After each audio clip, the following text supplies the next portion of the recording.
होता क्या है, ये एक डेरिवेटिव जब निकालते हैं, डिफरेंशिएशन निकालते हैं, तो उसका एक ये भी फॉर्मूला होता है। अब इस फॉर्मूले को यूज़ करेंगे तो आप लोग सोचोगे ये फॉर्मूला कहाँ से आ गया, बीच में क्या कह रहे हैं। बट ये कुछ अलग नहीं है, जो हमने फॉर्मूले पढ़े हैं वही है। वो कैसे, वो मैं समझाता हूँ। है क्या ये डिफरेंशिएशन के फॉर्मूला? अगर हमें किसी का डेरिवेटिव चाहिए एट एक्स इक्वल टू सी, सी पे उसका अगर डेरिवेटिव चाहिए तो हम क्या करेंगे, एफ एक्स से एफ सी माइनस कर देंगे, ठीक है, और डिनोमिनेटर में x से c माइनस कर देंगे और लिमिट रख देंगे x टेंडिंग टू c। तो हमें क्या डेरिवेटिव पता चल जाएगा, at x equal to c। कैसे, ये समझते हैं। अभी तक जो हमने फॉर्मूला पढ़ा है डेरिवेटिव के लिए, वो फॉर्मूला क्या पढ़ा था हमने, एफ डैश एक्स या फिर एफ डैश सी, चलो लिख देता हूँ। अगर मुझे एफ डैश सी चाहिए तो हमने फॉर्मूला पढ़ा था कि हम क्या करते थे, एफ सी प्लस एच से एफ सी माइनस कर देते थे अपॉन एच लिख देते थे और लिखते थे limit h tending to zero. Basically ये क्या है, ये हमारा आर एच डी है, राइट हैंड डेरिवेटिव है। X at x equal to c, x equal to c क्यों, क्योंकि सी यहाँ पर एक्स की जगह पर हमने सी पुट कर दिया। यहाँ पर अगर एक्स पुट किया होता तो हमें एफ डैश एक्स लिखता। यहाँ पर अगर F x plus H minus F x होता अपॉन में एच होता। तो क्या राइट हैंड डेरिवेटिव हो गया एट एक्स इक्वल टू सी। और यही फॉर्मूला हम यूज करते हैं किसके लिए, हमने अभी तक फर्स्ट प्रिंसिपल में जब भी फॉर्मूला हमने डिफरेंशिएशन निकाला था तो इसी से निकाला था। तो बेसिकली वो राइट हैंड डेरिवेटिव होता था। अगर हम लेफ्ट हैंड डेरिवेटिव की बात भी करें तो वो भी क्या होता है, वो होता है limit h tending to zero, f c से माइनस कर देते हैं क्या, f c minus h, c से थोड़े से पहले की वैल्यू अपॉन एच, ठीक है, एफ सी। तो ये क्या, लेफ्ट हैंड डेरिवेटिव हमें पता चल जाता है सी पर, ये right hand derivative, left hand derivative. और ये चीज भी यही है, कुछ अलग नहीं है। कैसे, देखो हो क्या रहा है बेसिकली यहाँ पर, जैसे सी पे अगर हमें डेरिवेटिव चाहिए तो हम कर क्या रहे हैं, यहाँ पर सी से थोड़े से आगे की वैल्यू राइट हैंड डेरिवेटिव में माइनस सी पर वैल्यू अपॉन में क्या करते हैं हम, सी प्लस एच माइनस सी, मतलब ये वाली एक्स की अंदर, एक्स के अंदर की वैल्यू, मतलब बेसिकली एक्स की वैल्यू और ये वाली एक्स की वैल्यू, ठीक है। यहाँ पर जब हमने सी प्लस एच माइनस सी किया तभी तो सी से सी कट के एच आया। यहाँ पर भी सिमिलरली हमने सी में से ये माइनस किया, सी में से माइनस क्या किया, ये सी माइनस एच, तो माइनस करेंगे सी से सी माइनस होगा, माइनस माइनस एच हो जाएगा प्लस। तो यही तो करते हैं, तो सेम वही कर रहे हैं यहाँ पर भी। हम यहाँ पर राइट हैंड कर रहे हैं या लेफ्ट हैंड कर रहे हैं, यहाँ पर तो हम सीधे सीधे डेरिवेटिव पता कर रहे हैं। तो राइट हैंड लेफ्ट हैंड कुछ नहीं है, ये बेसिकली बस ये नज़दीक वाली वैल्यू है। कैसे समझते हैं हम, तो हो क्या रहा है यहाँ पर, देखो एफ सी को माइनस यहाँ भी कर रहे थे, यहाँ भी बेसिकली कर रहे हैं। अगर माइनस इधर आगे मैं ले लूँ तो एफ सी माइनस हो गया, ये एफ एक्स हो गया, वैल्यू ऑफ फंक्शन, ठीक है। और नीचे एक्स माइनस सी कर दिया, और यहाँ पर एक्स है क्या, बेसिकली एक्स टेंड कर रहा है सी को, एक्स सी को टेंड कर रहा है, तो यहाँ पर एक्स क्या होगा, सी प्लस एच या सी माइनस एच होगा, ठीक है। अगर यहाँ पर एक्स सी को टेंड कर रहा है तो सी प्लस एच या सी माइनस एच रखोगे तो वो यही चीज़ बन जाएगी। तो बेसिकली बताना सिर्फ ये चाह रहा हूँ मैं कि ये भी होता है फॉर्मूला, तो ये हम यूज़ करेंगे कहीं कहीं पर, ठीक है। जैसे कि अभी मैं एक क्वेश्चन करने जा रहा हूँ, उसमें हम यूज़ करेंगे इसको। क्वेश्चन क्या है, तो अभी हमें प्रूव क्या करना है, क्वेश्चन है हमारे पास कि हमने देखा था कि अगर फंक्शन की लिमिट एग्जिस्ट करती है, लिमिट एग्जिस्ट करती है तो हो सकता है वो कॉन्टिन्यूस हो, लेकिन अगर, तो क्या लिमिट अगर एग्जिस्ट करती है तो कॉन्टिन्यूस हो सकता है, और अगर कॉन्टिन्यूस है तो डिफरेंशिएबल भी हो सकता है, ठीक है। लेकिन अगर डिफरेंशिएबल है तो कॉन्टिन्यूस तो होगा ही होगा, कॉन्टिन्यूस है तो लिमिट तो एग्जिस्ट करेगी ही करेगी। इधर हो सकता है, इधर तो होगा ही होगा, डिफरेंशिएबल है तो कॉन्टिन्यूस भी होगा, लिमिट भी एग्जिस्ट करेगी, ठीक है। तो हमें प्रूव क्या करना है यहाँ पर कि अगर फंक्शन डिफरेंशिएबल है तो वो कॉन्टिन्यूस भी होगा। Prove if a function is differentiable then it is continuous। Differentiable है तो कॉन्टिन्यूस भी होगा। डिफरेंशिएबल होने का मतलब पूरे डोमेन में डिफरेंशिएबल है, कॉन्टिन्यूस होने का मतलब पूरी डोमेन में कॉन्टिन्यूस है। तो अगर वो डिफरेंशिएबल है तो हम पीछे जो फॉर्मूला अभी हमने देखा था वही हम यूज कर लेंगे। एफ डैश सी हमने क्या देखा था, हमने देखा था limit x tending to c f x minus f c upon x minus c. ठीक है, ये हमारा फॉर्मूला था। अभी हमें क्या करना है, हमें बताना ये अगर डिफरेंशिएबल है तो ये एफ डैश सी एग्जिस्ट करेगा। ठीक है, किसी पर्टिकुलर पॉइंट पर डिफरेंशिएशन एग्जिस्ट करेगा, ये हमको पता है। अब अगर ये एग्जिस्ट करेगा तो ये कॉन्टिन्यूस भी होगा, ये हमको प्रूव करना है। ठीक है, कैसे वो हम समझते हैं। मैं क्या करता हूं, इसको लिमिट को ऊपर नीचे लिमिट्स में हमने पढ़ा था कि एफ अपॉन एक्स में अगर लिमिट हो रही है, ठीक है, एक फंक्शन है एफ अपॉन एक्स, तो हम इंडिविजुअली दोनों का limit f x upon limit g x कर सकते हैं। ठीक है, तो क्या करते हैं, हम कर देते हैं यहां पर क्या होगा, limit x tending to c f x minus f c upon limit x tends to c x minus c. ठीक है, अब देखो क्या होगा यहाँ पर, एफ एस सी,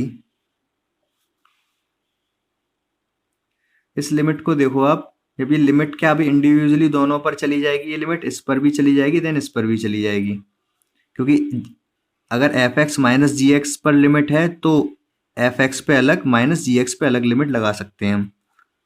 तो limit x tends to c f x minus limit x tends to c f c upon, अच्छा इसमें जब लिमिट अप्लाई करोगे आप, x tends to c x minus c polynomial है ये, तो एक्स टेंड्स टू सी है, एक्स की जगह पर आप सी रख दोगे तो बेसिकली ये जीरो हो जाएगा, सी माइनस सी जीरो हो जाएगा ये। ठीक है, और ये जीरो पहुंचेगा इधर जाके मल्टीप्लाई होगा इसमें एफ डैश सी में, तो ये भी पूरा जीरो हो जाएगा। इधर से हमें क्या मिला, इधर से मिला हमें ये limit x tends to c f x, मतलब ये लिमिट मिल गई कहाँ, एक्स इक्वल टू सी पे फंक्शन की। ठीक है, इधर से क्या मिला, ये x tends to c minus f c. F c क्या है, कांस्टेंट वैल्यू है, उसमें एक्स टेंड सी करने का कोई मतलब ही नहीं है। ठीक है, कहीं पर भी टेंड करे, जब कांस्टेंट फंक्शन है तो कांस्टेंट फंक्शन की लिमिट कांस्टेंट ही होती है, तो ये हमारे पास एफ सी आ जाएगा। ठीक है, तो ये जीरो हो गया इधर, मैं इसको एफ सी को इधर ला सकता हूं, या फिर सिंपली ये बोल सकता हूं limit x tends to c f x equal to f c. तो अगर ये है, जब लिमिट इक्वल होती है फंक्शन की वैल्यू के, तो हम क्या बोलते हैं कि वो फंक्शन कॉन्टिन्यूअस है। इसका मतलब ये फंक्शन एक्स इक्वल टू सी पे कॉन्टिन्यूअस है, जबकि हमने यहाँ पर क्या करके चले थे हम, कि हमने डिफरेंशिएबल माना था, डिफरेंशिएबल माना था इसलिए f dash c equal to ये लिखा था हमने डिफरेंशिएशन का फॉर्मूला। ठीक है, डिफरेंशिएबिलिटी का फॉर्मूला लिख के हमने इसको कॉन्टिन्यूअस प्रूफ कर दिया। ठीक है, तो हम बोल सकते हैं कि अगर देखो सिक्स्थ क्वेश्चन में करना क्या होगा हमको, यहाँ पर हमें क्या दे रखा है, कॉस एक्स का क्यूब दे रखा है, साइन स्क्वायर एक्स की पावर 5 दे रखी है, ठीक है। तो यहाँ पर कंपोजिट फंक्शन है ये इतना अलग कंपोजिट है, ठीक है। क्यों? क्योंकि यहाँ पर एक्स क्यूब भी हो रहा है और कॉस तो है ही, तो दो फंक्शन हो गए यहाँ पर। एक तो एक्स की पावर एन वाला फंक्शन, एक कॉस फंक्शन, तो कंपोजिट हो गया दो का। एक ये अलग कंपोजिट है, यहाँ पर साइन है और एक्स की पावर 5 है, एक्स की पावर एन जैसी फॉर्म हो गई है और देन साइन भी है और उसका स्क्वायर भी है। तो देखेंगे हमें कैसे करना है इसको। तो इसके लिए पहले मैं एक काम करता हूँ, पहले एक कोई छोटा सा क्वेश्चन बता देता हूँ जिससे कि आपको ये कंसेप्ट क्लियर हो जाए कंपोजिट वाला। फिर हम डायरेक्ट ही करते रहेंगे, चेन रूल को लगाते रहेंगे, ठीक है। पहले कोई आसान क्वेश्चन बता दो इसी में से दूसरा। फर्स्ट सेकंड थर्ड क्या है? थर्ड क्या दे रखा था? Sign a x plus B था शायद। तो चलो इसी को देखते हैं पहले। मैं क्या इसको y लेट कर ले रहा हूँ। ये y इक्वल टू क्या है? Sine a x plus b. तो मुझे चाहिए क्या? मुझे चाहिए d y over d x. D y over d x मतलब differentiation of y, differentiation of y with respect to x, ये चाहिए मुझे, ठीक है। एक्स के रेस्पेक्ट में इसको डिफ्रेंशिएट करना है। तो उसके लिए मैं क्या करूँगा, मैं एक पहले चेन रूल को थोड़ा एक्सपेंडेड फॉर्म बता देता हूँ। मुझे क्या करना पड़ेगा, ये जो फॉर्मूला नहीं बनने दे रहा, अगर साइन एक्स होता तो हमें पता है कॉस एक्स हो जाता, बट यहाँ पर इसकी वजह से प्रॉब्लम हो रही है, तो मैं इस चीज़ को टी लेट कर लूँगा। इसको अगर मैं टी लेट कर लूँ, मैं लिखता हूँ t equal to a x plus b, ठीक है। और अब तो हो क्या जाएगा, मैं टी इसकी वैल्यू टी पुट कर दे रहा हूँ, तो y इक्व टू क्या हो जाएगा? y इक्व टू हो जाएगा साइन टी, ठीक है। अब मैं क्या बोल सकता हूँ, d y over d x नहीं डी टी। क्यों? क्योंकि वेरिएबल इधर टी है, तो d y over d t हो जाएगा कितना? कॉस टी, ठीक है। लेकिन हमारे पास तो d y over d t आया है, हमें तो क्या d y over d x चाहिए। तो d y over d x कैसे मिलेगा? मैं एक काम करता हूँ, इसको यहाँ से d y over d x पता कर लेता हूँ क्या है, ठीक है। यहाँ से d y d t over d x पता कर लेता हूँ। D t over d x पता करके इसमें इसमें यहाँ पुट कर दूंगा, इसमें मल्टीप्लाई कर दूंगा, आंसर आ जाएगा। कैसे वो मैं समझाता हूँ। पहले मैं यहाँ से d t over d x पता कर लेता हूँ, मतलब differentiation of t with respect to x, क्योंकि इधर एक्स है ना वेरिएबल। क्या आएगा? ए आ जाएगा, एक्स का तो 1 होगा और कांस्टेंट का 0, ए आ जाएगा, ठीक है। अभी मैं क्या करूं, ये इक्वेशन 1 बना ले रहा हूँ, ये इक्वेशन 2 बना ले रहा हूँ, इन दोनों को मल्टीप्लाई कर दूं तो होगा क्या? देखो, d y over d t और d t over d x, ये तो मैंने क्या L H S part multiply कर लिए और आर एच एस पार्ट अलग मल्टीप्लाई कर लूंगा, ए और इधर कॉस टी, ठीक है। एल एच एस, ये एल एच एस, इसका एल एच एस मल्टीप्लाई कर दिए, आर एच एस और आर एच एस इधर मल्टीप्लाई कर दिए, तो डी टी से डी टी कैंसिल हो जाएगा। हमारे पास क्या बचेगा? D y over d x बच जाएगा, और जो कि क्या होगा? A cos t. Cos t की वैल्यू वापस रख दूंगा, टी की वैल्यू कितनी थी? ए एक्स प्लस बी, तो ए एक्स प्लस बी ये आ गया हमारे पास, ठीक है। ये हमारा आंसर हो गया, डिफरेंशिएशन हो गया वाई का विद रिस्पेक्ट टू एक्स, क्योंकि नीचे एक्स आ गया। अच्छा, होता क्या है बेसिकली, ये हमने किया क्या, ये चेन रूल क्यों बोल रहे हैं इसको? जैसे अगर मुझे d y over d x चाहिए, तो मैं इसको क्या लिखता हूँ, d y over d t into d t over d x. यही तो किया मैंने। पहले क्या किया, टी लेट कर लिया कोई और d t over d x, d t over d x पता कर, टी लेट किया तो d t over d x पता कर लिया था, और यहाँ पर d t over d x ये हो गया, और d y over d t पता कर लिया था, तो d y over d t था। इन दोनों को जब मैं मल्टीप्लाई करूंगा, डी टी से d t cancel, D y over d x ही आएगा। तो ये बात आपको समझ आ गई होगी, ठीक है। अभी लेकिन हमें ये सब करके नहीं दिखाना होगा, ये तो मैंने फॉर्मूले का थोड़ा बता दिया, फॉर्मूला क्या है, इसीलिए। जैसे अगर हमारे पास अब ये क्वेश्चन होगा y equal to a x plus b, cos sine और था, y equal to sine a x plus b, तो मैं क्या करूंगा, यहाँ पर d y over d x चाहिए ना मुझे, तो कैसे लिखूंगा मैं? इस पूरे को डिफरेंशिएट कर दूंगा, ये लेट कर लूंगा, यहाँ अपने दिमाग में मान लूंगा यहाँ एक्स ही है, तो साइन एक्स का क्या होता है? Cos x. साइन एक्स का हो जाता है डिफरेंशिएशन कॉस एक्स, एक्स की जगह पर, बट एक्चुअली है क्या? ए एक्स प्लस बी। अब मैंने अपने दिमाग में क्या इस पूरे को एक्स मान लिया था, साइन एक्स माना था, तो कॉस एक्स लिख दिया, तो जिसको मैंने x माना है अपने दिमाग में उसका डिफरेंशिएशन करना पड़ेगा। तो dy ओवर dx करना पड़ेगा किसका, ax प्लस b का। अब इसका डिफरेंशिएशन करोगे आप तो a आएगा, x का तो 1, b का 0, तो a आगे आ जाएगा cos ax प्लस b। तो ये चीज आपको समझ आ गई होगी। बेसिकली है क्या, चेन रूल।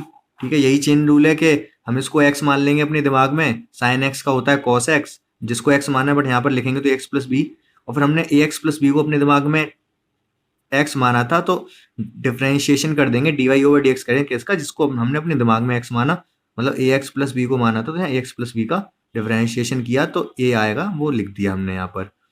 तो ये चेन रूल यही है, समझ आ गया होगा आपको क्या है। तो अब हम अपना 6th क्वेश्चन और लेते हैं। 6th क्वेश्चन अगर आप देख लो, और बाकी तो फिर एक्सरसाइज है ये आसान, आप कर लोगे खुद से। एक मैं 10th क्वेश्चन और बता दूंगा केवल, वो उसके बाद आप बाकी क्वेश्चन अपने से कर लोगे। ये क्वेश्चन दे रखा है, वाई लेट कर ले रहा हूं मैं इसको।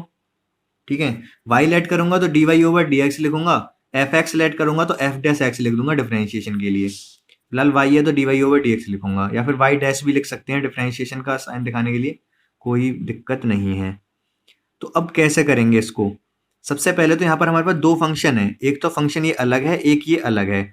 तो 1-2 वाला फॉर्मूला लगेगा। 1-2 वाला मतलब कैसे, d y over d x करते थे जब दो फंक्शन होते थे, फर्स्ट फंक्शन और सेकंड फंक्शन। तो क्या करते थे, first function as it is, second वाले का डिफरेंशिएशन, फिर क्या करते थे, फिर प्लस सेकंड वाला एज इट इज, फर्स्ट वाले का डिफरेंशिएशन। एक तो ये वाला फॉर्मूला लगना है यहाँ पर। ठीक है, और दूसरा क्या, दूसरा कंपोजिट वाला फॉर्मूला तो लगना ही है, जो भी ऊपर चेन रूल बताया हमने।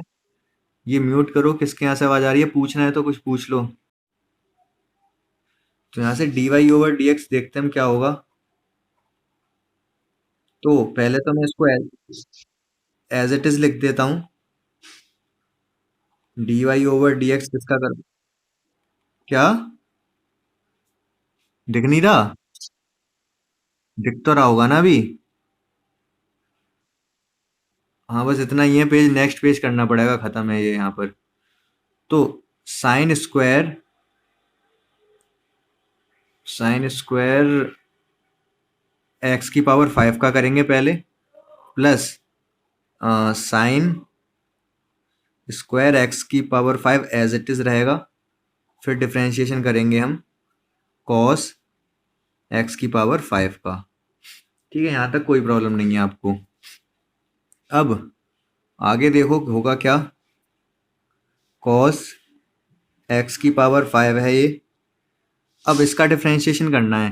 इसका डिफरेंशिएशन करने से पहले हमको क्या करना पड़ेगा, देखो हमें किसका फॉर्मूला पता है, हमें साइन एक्स का फॉर्मूला पता है क्या होता है, कॉस एक्स। हमको साइन स्क्वायर एक्स का भी नहीं पता फॉर्मूला क्या होता है। ठीक है, अभी फिलहाल तो हम साइन स्क्वायर, यहाँ पर स्क्वायर भी है, और एक्स की पावर 5 है उसका भी इशू है हमारे पास। तो अब मुझे आप ये बताओ, सबसे पहले मैं इसमें क्या अपने दिमाग में किसको एक्स लेट कर लूँ। मैं एक्स की पावर 5 को अपने दिमाग में अगर एक्स लेट करूंगा तो साइन स्क्वायर एक्स होगा ये। अगर एक्स की पावर 5 को मैं क्या एक्स मान ले रहा हूँ कि एक्स की पावर 5 नहीं है, एक्स है, तो साइन स्क्वायर एक्स होगा ये। तो वो भी हमको, हाँ हाँ एग्जैक्टली, तो हम क्या करेंगे, साइन एक्स की पावर 5 को एक्स लेट कर लेंगे अपने दिमाग में। साइन एक्स की पावर 5 को जब एक्स लेट करेंगे तो होगा क्या, ये एक्स का स्क्वायर हो जाएगा, और एक्स का स्क्वायर का हमें पता है क्या होता है, 2x। ठीक है, तो क्या होगा, 2 आगे आ जाएगा एक्स, एक्स एक्स क्या, हमने एक्स किसको लेट किया, साइन एक्स की पावर 5 को, तो उसका हो जाएगा साइन एक्स की पावर 5, साइन एक्स की पावर 5, ये लिख दिया। ठीक है, अब ये तो हमारा हो गया डिफरेंशिएशन। अब हमने लेट किसको किया, साइन एक्स की पावर 5 को हमने एक्स लेट किया, तो हम क्या करेंगे, उसका डिफरेंशिएशन भी करेंगे, डिफरेंशिएशन ऑफ साइन एक्स की पावर 5। ठीक है, आगे क्या होगा, यही, ये तो एज इट इज है यहाँ पर, साइन स्क्वायर एक्स की पावर 5। अब इसका डिफरेंशिएशन होगा कॉस एक्स की पावर 5 का। इसमें क्या, एक्स की पावर 5 को मैं एक्स लेट कर लूँ तो कॉस एक्स का क्या होता है, माइनस साइन एक्स, तो साइन एक्स की पावर 5 आ जाएगा माइनस साइन के साथ। तो मैं माइनस कहाँ, चलो यहीं कर देता हूँ फिलहाल। ठीक है, अभी मैंने किसको एक्स लेट किया अपने दिमाग में यहाँ पर, एक्स की पावर 5 को, तभी तो मैं साइन एक्स की पावर 5 का कॉस एक्स की पावर 5 का साइन एक्स की पावर 5 लिख पाया। तो मुझे डिफरेंशिएशन करना पड़ेगा अगेन किसका, एक्स की पावर 5 का, जिसको मैंने एक्स लेट किया अपने दिमाग में। ठीक है, यहां तक अगर कंफ्यूजन है तो पहले पूछ लो। अभी देखो होगा क्या अब। ठीक है, यहां तक समझ आ गया आपको। अब क्या करूंगा मैं, ये cos x की पावर 5 है ना, cos x की पावर 5 है तो ये तो एज इट इज रहेगा। 2 आ गया, 2 को मैं आगे लिख दे रहा हूं। और ये साइन x की पावर 5 भी ऐसे ही रहेगा, साइन x की पावर 5। और अब इसका डिफरेंशिएशन होगा। इसका डिफरेंशिएशन करने के लिए मुझे क्या करना पड़ेगा, x की पावर 5 को अपने दिमाग में x लेट करना पड़ेगा, और तभी मैं कह सकता हूँ साइन x का होता है cos x। तो इस साइन का हो जाएगा cos x की पावर 5। ठीक है, और अपने दिमाग में मैंने x की पावर 5 को x लेट किया, तो डिफरेंशिएशन करना पड़ेगा x की पावर 5 का, क्योंकि हम विद रेस्पेक्ट टू x कर रहे हैं ना कि x की पावर 5। तो विद रेस्पेक्ट टू x कर रहे हैं, तो हमको अगर x की पावर 5 को मैं x लेट कर रहा हूं तो मुझे x की पावर 5 का भी करना पड़ेगा। ठीक है, फिर आगे क्या होगा, प्लस यहां पर ये क्या है, माइनस एक्स स्क्वायर था, माइनस माइनस सबसे आगे ये माइनस कर दे रहा हूं इसको।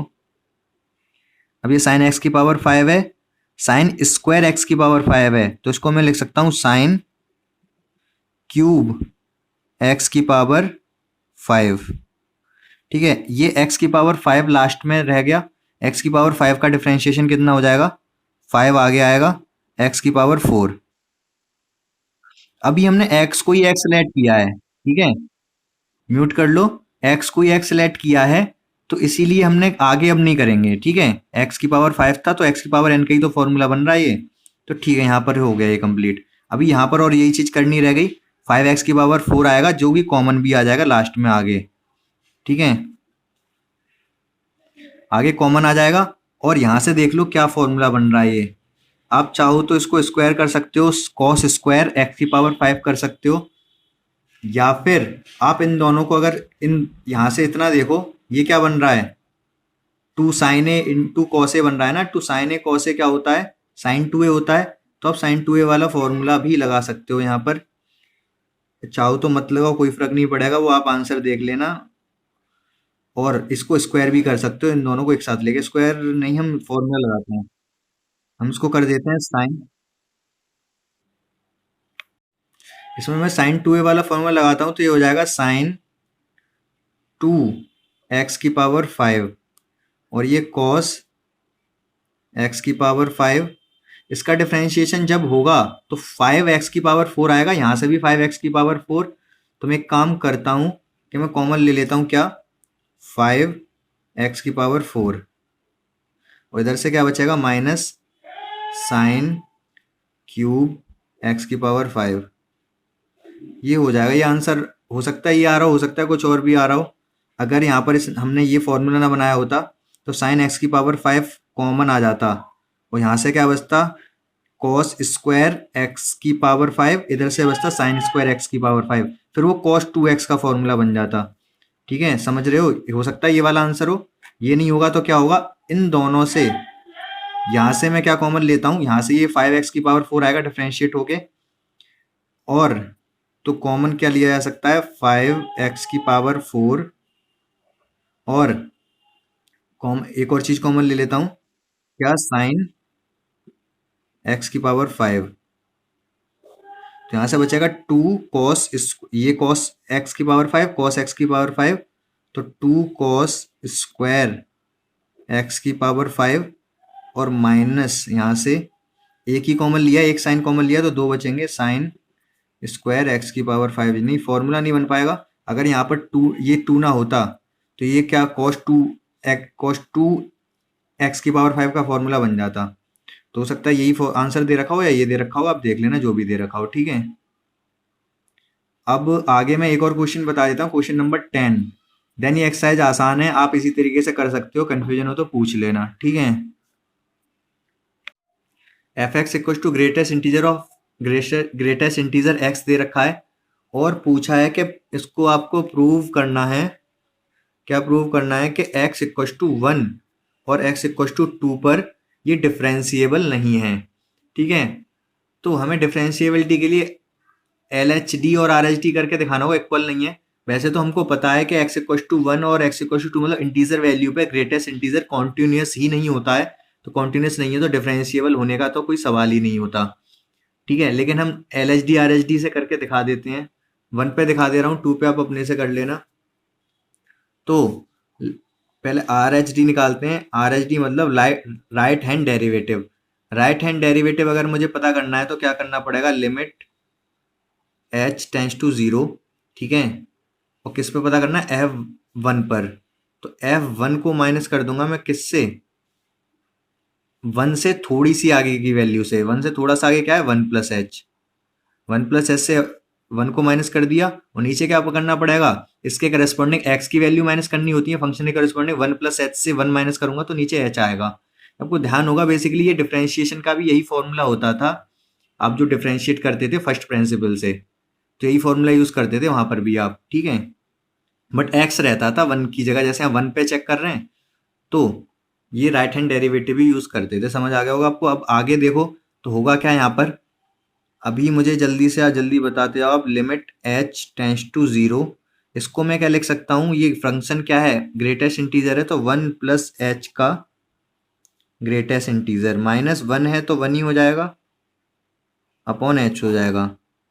इसकी वैल्यू कितनी होगी, 1 होगी, क्योंकि 1 से थोड़ा सा ज्यादा है तो ग्रेटेस्ट इंटीजर इसको 1 कर देगा। लिमिट भी है आगे, लिमिट h टेंस टू 0, और ये तो 1 है ही, होता ही है, अपॉन h। तो ये 1 माइनस 1 0 हो गया। ठीक है, तो 0 आ गया हमारे पास क्या, RHD। अगर मैं बात करूं LHD की, LHD के लिए मुझे क्या करना पड़ेगा, लिमिट h टेंस टू 0। कल मैंने बताया था ये सब आपको। तो क्या करना पड़ेगा, F1 1 से थोड़ी सी पहले की वैल्यू, थोड़ा सा पहले क्या होगा, 1 माइनस एच, ये माइनस कर देंगे। अपॉन में क्या होगा, 1 से जब 1 माइनस एच माइनस करेंगे तो नीचे तो h ही आता है। ठीक है, देन यहाँ पर वैल्यू रखते हैं फंक्शन की हम। फंक्शन हमारे पास ग्रेटेस्ट इंटीजर है तो limit h tends to 0, F1 की वैल्यू 1 ही होगी, और 1 माइनस एच का ग्रेटेस्ट इंटीजर आप बताओ जल्दी से क्या होगा, और अपॉन में आ गया h। तो क्या हो गया ये, 1 माइनस एच का ग्रेटेस्ट इंटीजर हो जाएगा 0। 1 से थोड़ा सा ही कम करोगे आप, 0.9999 होगा तो भी 0 हो जाएगा। तो 1 माइनस 0 अपॉन एच, और लिमिट h टेंस टू 0। तो ये आएगा limit h tends to 0 1 upon h। तो ये क्या होगा, ये हो जाएगा 1 अपॉन 0 इनफाइनाइट। तो यहाँ से RHD आई हमारे पास 0, LHD आई है इनफाइनाइट। तो हम बोल सकते हैं कि left hand derivative is not equal to right hand derivative. तो इसका मतलब ये डिफरेंशिएबल नॉट डिफरेंशिएबल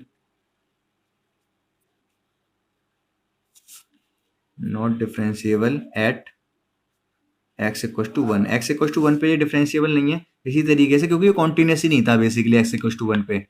तो x इक्वल टू 2 पर भी ये डिफरेंशिएबल नहीं रहेगा, वो आप इसी तरीके से करके दिखा सकते हो। और बस इतना ही है इस एक्सरसाइज में। बाकी क्वेश्चन आसान है, अगर आपको 6 समझ आ गया था तो सारे ही कर लोगे आप। ठीक है, एक ये अलग टाइप का था डिफरेंशिएबिलिटी चेक करने का, ये मैंने आपको बता दिया है। और 9th भी इसी तरीके का है, वो तो मैंने मॉड एक्स का बताया हुआ है, तो आप उसको भी कर लोगे पिछले वाली क्लास में, कंसेप्ट क्लास में। अभी कुछ डाउट हो तो पूछो, नहीं तो कल क्लास करते हैं फिर।